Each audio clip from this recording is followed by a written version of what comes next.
Exercise and sugar cravings. Can the type of exercise you do affect the type of cravings you have? I'm going to explain. Hey, I'm Dr. Ekberg with Wellness for Life, and if you'd like to truly master health by understanding how the body really works, make sure that you subscribe and hit that notification bell so that you don't miss anything. So one of my viewers, Manuel Carranza, he was asking me after watching a video on aerobic and anaerobic that I did a while back, if the type of training, if his heart rate could have anything to do with his sugar cravings. So let's talk about how all of that works. Let's just dive a little bit deeper.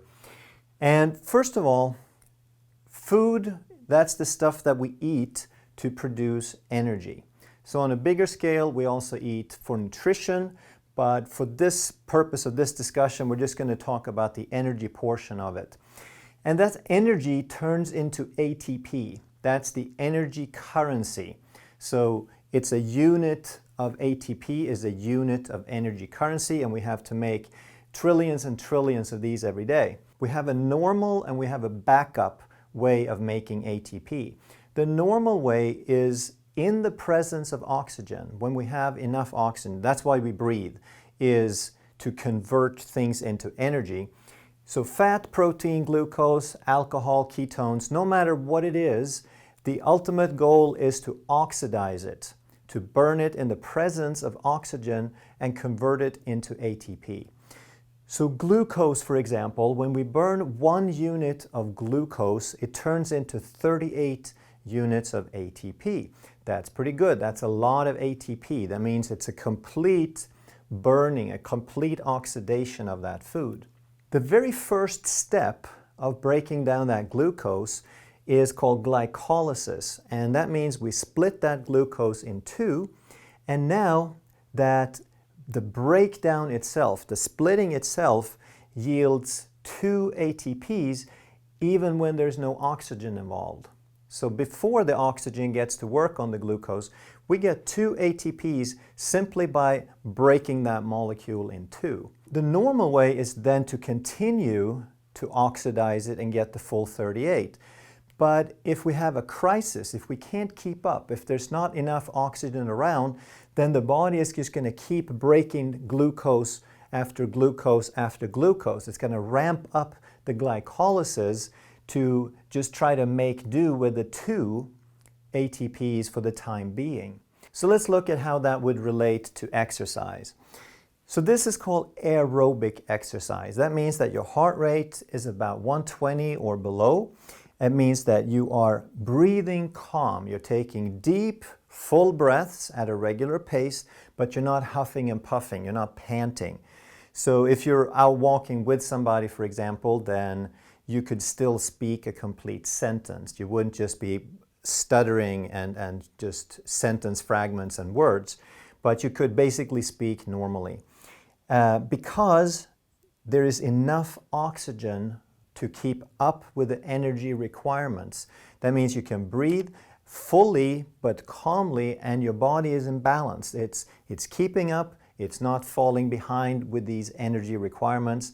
Every piece of molecule is turning into 38 ATPs. In this situation, of course, the oxygen is coming in through the lungs. You breathe, so you take in air.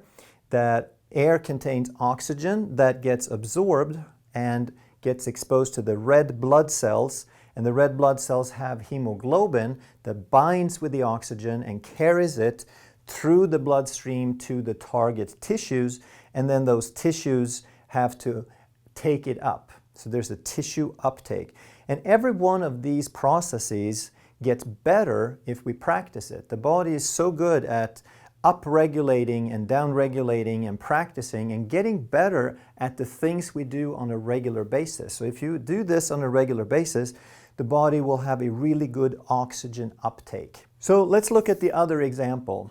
Now the heart rate is 156, and I'm just picking the example of the question. He asked, my heart rate is typically around 156 on average. He gave that number, so we'll use that.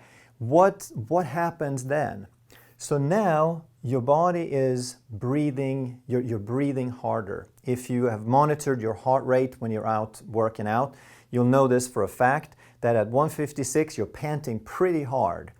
It's a pretty intense workout because there's not enough oxygen to keep up with the energy requirements. So you can't just breathe calmly, you have to breathe faster and faster and faster in an attempt to take in more oxygen to keep up.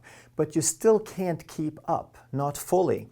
So the cells now, they're saying that the target tissues, the muscles that are performing the work, they're not real happy. They're having a bit of a crisis. They're saying, you know, we're starving down here. Is there anything at all that you can do to help us out? Because we're falling behind. And now the body has to, it still does as much as it can of number one here, but it also has to upregulate, it has to increase the second part. So it starts breaking down glucose with glycolysis at a faster and faster rate. And the thing that makes that happen is cortisol. So the first thing that happens when there's a crisis is your body says, we got to have more sugar to deal with this crisis. And cortisol is the messenger that starts a bunch of different processes to produce and free up sugar in the body. So it tells the liver to break down glycogen, it tells all the tissues, it starts breaking down some protein because that's a source of glucose. So any way the body can get some glucose now to support this crisis, the body is going to do that. And cortisol is the hormone that makes that happen. When you're breaking down a lot of glucose in the absence of oxygen, there's a byproduct. It's called lactic acid. Because you can't keep up, you're just sort of chopping it down the middle and leaving the pieces be. So you're getting the 2 ATPs, but there's a lot of debris. There's a lot of leftovers. There's a lot of waste called lactic acid. And the way, of course, you know that happens is because your legs get heavy and they start burning. And the longer you go at this high rate, the more it starts burning. The lactic acid is proportional to the amount of burn and proportional to the amount of oxygen debt. So oxygen debt means that you're falling behind. You've basically borrowed energy and you're going to have to pay it back sometimes.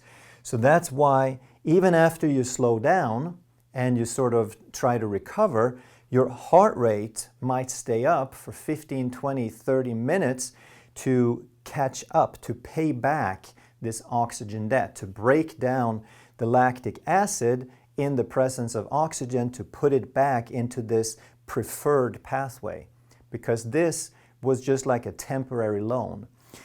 But everything that puts you into more of a crisis, anything that triggers cortisol, anything that moves you from a fat metabolism primarily to more of a carbohydrate sugar metabolism, is also going to increase your cravings because it's an emergency fuel. Carbohydrates is an emergency fuel. It's the only fuel that works in an emergency, even though the fat is preferred. So you have the fat in the bottom, but then to top it off, the carbs is the sugar is the only thing that works. So yes, the more you do of anaerobic training, the more cortisol you produce, and the more your body is going to learn to depend on carbohydrates. So yes, your cravings after a workout, your body wants to top off the sugar stores again. So you'll be craving sweets and chocolates and soda and whatnot. So there's all sorts of exercise that is good, when we just have to understand how much of it is good for what purpose. So someone who's 50-year-old and just trying to stay healthy is not going to train the same way that an Olympic athlete is going to train. An Olympic athlete has to do a lot of this because it's about event-specific skills and event-specific endurance. But that doesn't necessarily have anything to do with health. So I'm going to make another video, keep a lookout for that, where we talk more about the specific ranges that you can be in and how much you would want to be in those for those specific reasons. So I hope that helped clear up that question, and if you have any other questions, please let me know. If you have comments, put them down below, if it's on this video or any other. We just want to help people understand how the body works and how it relates to health. We don't want to just treat symptoms or fix this or that or take this for that. We want to fix it from the bottom up and address the root cause and understand the bigger picture. So please share this video because it's about health, it's about quality of life and reduced suffering. If you're new to this channel, you enjoy this sort of content, make sure you subscribe and hit that notification bell. And as always, thanks for watching.